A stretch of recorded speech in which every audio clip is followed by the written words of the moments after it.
Now, as you guys may know, the NBA season is set to begin in less than a week from today, so this means that teams are getting ready for the NBA season, getting all the specific kinks corrected chemistry-wise for their team within the preseason in particular, and these teams are basically locked in with the roster that they have as of right now. Well, actually, let me not say that. Technically, not every single team.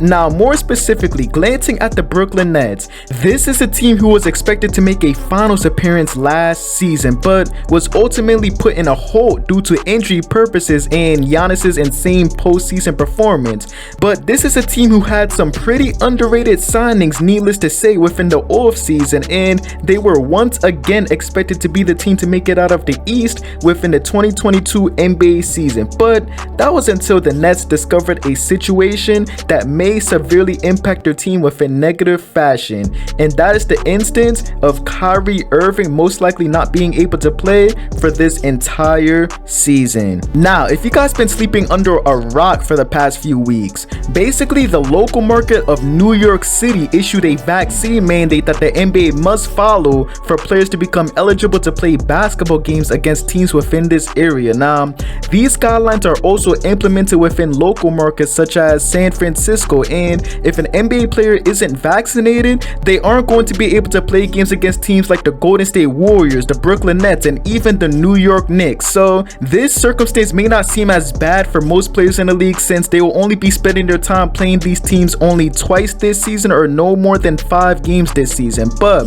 this is a circumstance that becomes even worse for players who are present within the roster of these specific teams located in these states, having to miss half of their season, since half of their games will be played at their home arena. And this means if Kyrie Irving doesn't get vaccinated, he will be forced to sit out of 41 games out of the entire season, and he will even have to be sidelined when the Nets have to go against the New York Knicks and the Golden State Warriors. So doing the math, Kyrie Irving will be estimated to miss about 47 games, which is more than half of the entire NBA season. Considering these circumstances, Kyrie Irving still chose to deny getting the vaccine, knowing that he will be forced to miss specific games due to this situation.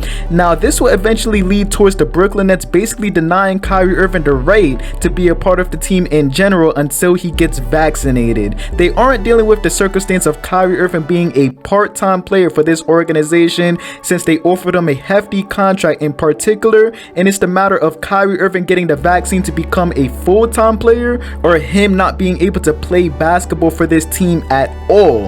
And to add on, the Nets may not be too intrigued to extend Kyrie Irving to a brand new offer in the future, which I would assume is because of his unreliability to commit towards playing basketball for this overall organization. Now, what does this mean for the Brooklyn Nets? With Kyrie Irving most likely not being able to play for this season, are the Nets' chances to make the NBA Finals completely ruined? Now, it is obvious that Kyrie Irving is viewed as one of the key all-stars for this team to experience success, considering his flashy dribbling and, most importantly, his ability to put the ball in the basket consistently.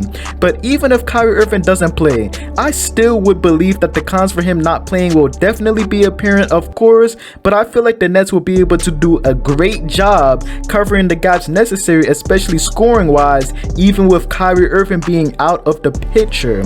This is obviously a team who is gifted offensively and has the strategy to outscore their opponents more often than so, since they lack the defensive talent necessary to prevent teams from scoring abruptly in consistent fashion. And to add on, removing Kyrie from the roster, they still have guys like Kevin Durant, James Harden, Joe Harris, and more that can contribute consistently within the offensive side of the ball game, and we have already witnessed how great this team is able to perform, with Kevin Durant and James Harden being the only stars available within specific games last season. Even with Kyrie Irving sidelined, this team was still able to win games consistently and still able to score in high frequency. The only adjustment that the Nets will probably have to make is the instance of both Kevin Durant and Harden being more aggressive scoring the ball, since they have more opportunities to do so due to them not having to refer to Kyrie Irving, which would slightly limit themselves from scoring the ball in particular. And the Nets can even consider going out of their way to either sign a shooting guard with great two-way capabilities, able to play consistent defense and score only when necessary, or they can probably start Bruce Bruce Brown as the shooting guard, since he's also a capable defender, and the Nets will make sudden adjustments towards their overall roster. Although Kyrie Irving brings on the great offensive package, he doesn't bring too much on the defensive end of the ball game, so that means they can also bring some versatility within their roster defensive wise, as they may not need any more scoring than they already have.